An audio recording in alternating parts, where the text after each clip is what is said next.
இந்த உலகத்தோட வரலாறுல இது வரைக்கும் எத்தனையோ பழமையான நாகரிகங்கள் இது வரைக்கும் வாழ்ந்திருந்தாலும் அந்த காலகட்டத்தில் வாழ்ந்த எகிப்த் மக்கள் கொஞ்சம் டெக்னாலஜிக்கலா அட்வான்ஸா வாழ்ந்திருக்காங்க அப்படின்னு சொல்றது எந்த ஒரு தப்புமே இல்லைன்னு சொல்லலாம். பிகாஸ் அதுக்கான லைவ் எக்ஸாம்பிள் தான் இன்னைக்குமே நம்ம பார்த்துட்டு இருக்கிற பிரம்மாண்டமான பிரமிட்ஸ். பேசிக்கலி அந்த காலகட்டத்தில் இவ்வளவு பெரிய சூப்பர் ஸ்ட்ரக்சர்ஸ் எப்படி கட்டினாங்க அப்படிங்கிறது இன்னைக்கு வரைக்குமே கட்டவிழ்க்கப்படாத ஒரு மிகப்பெரிய மர்மமா ஒரு பக்கம் இருந்தாலும் ரீசெண்டா எகிப்துல நடந்த ஒரு ஆராய்ச்சியில கண்டுபிடிக்கப்பட்டதான் கோர் 7 அப்படின்னு சொல்லப்படுற ஒரு பழமையான கிரானைட்கள். அண்ட் இந்த ஆப்ஜெக்ட் எப்படி அந்த காலகட்டத்தில் உருவாக்கி இருப்பாங்க அப்படின்னு சொல்லி இன்னைக்கு வரைக்குமே பல பேர் யோசிக்க வச்சிருக்கு. பட் இதை ஃபர்ஸ்ட் டைம் கேட்கிறப்ப சாதாரணமா ஒரு கல்ல கண்டுபிடிச்சிருக்காங்க, இதுக்கு அவ்வளவு பில்டப் அப்படின்னு தான் நமக்கு தோணும். பட் இந்த கிரானைட் கல்ல பாத்தீங்கன்னா அதோட ஷேப் வந்து ரொம்ப எக்ஸாக்டா கட் பண்ணிருப்பாங்க. அண்ட் இந்த அளவுக்கு பெர்ஃபெக்ட்டா ஒரு ஷேப் நீங்க கட் பண்ணணும்னா இன்னைக்கு இருக்கிற அட்வான்ஸ் மிஷினரிஸ் இருந்தா மட்டும்தான் முடியும் அப்படின்னு சொல்லப்படுது.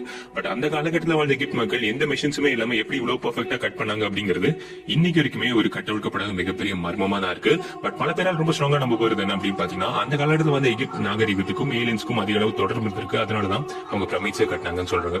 சோ இதை பத்தி நீங்க என்ன நினைக்கிறீங்கன்னு சொல்ல மறக்காம லைக் பண்ணிட்டு கமெண்ட் பண்ணுங்க.